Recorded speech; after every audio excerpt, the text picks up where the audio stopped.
이재명 당선인은 대통령으로서 곧바로 업무를 시작해야 하는 만큼 무엇을 가장 먼저 지시할지에도 관심이 커지고 있습니다. 이 당선인이 선거운동을 하는 동안 경제와 민생을 최우선으로 강조한 만큼 비상경제대응기구부터 꾸릴 걸로 예상됩니다. 박원경 기자의 보도입니다.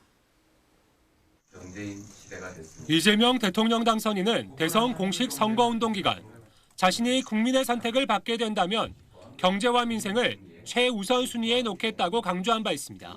벼랑 끝에 몰린 자영업자와 소상공인들을 살리고 멈춰선 성장 엔진을 다시 가동해야 합니다. 정부가 나서 효율적인 경기 진작책을 추진해야 합니다. 실제로 우리 경제는 매우 외환 상태입니다. 지난 2023년 국세청에 폐업 신고한 사업자 수가 통계 집계 이래 최고인 98만여 명을 기록했을 정도로 내수 경기 침체가 심각합니다. 여기에 미국 트럼프 행정부가 촉발한 관세 전쟁 여파로 전 세계 경기가 위축되면서 지난달 반도체와 선박, 바이오에스를 제외한 10대 주력 품목 대부분의 수출이 감소했습니다. 이 탓에 지난달 수출 총액은 전년 동기 대비 1.3% 줄었습니다.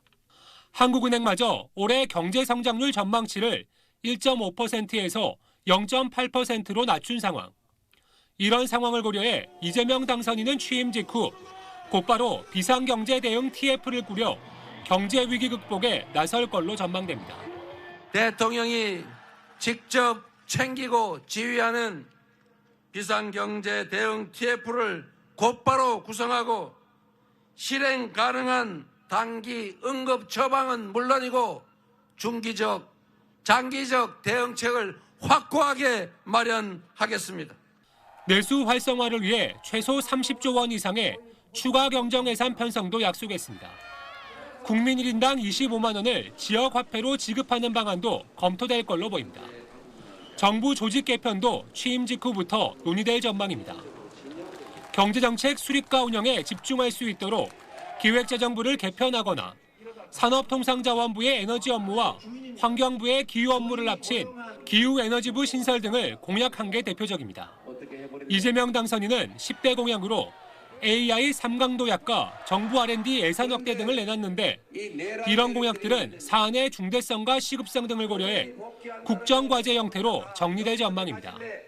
조기 대선으로 인수위원회 없이 곧바로 대통령 임기가 시작되는 만큼 지난 2017년 문재인 정부 초기 꾸려졌던 국정기획자문위원회 같은 기구를 구성해 국정과제를 정리하는 방안이 유력합니다. 민주당 핵심 관계자는 SBS에 인수위가 없는 만큼 자문위 설립 외엔 다른 방법이 없다고 말했습니다. SBS 박원경입니다.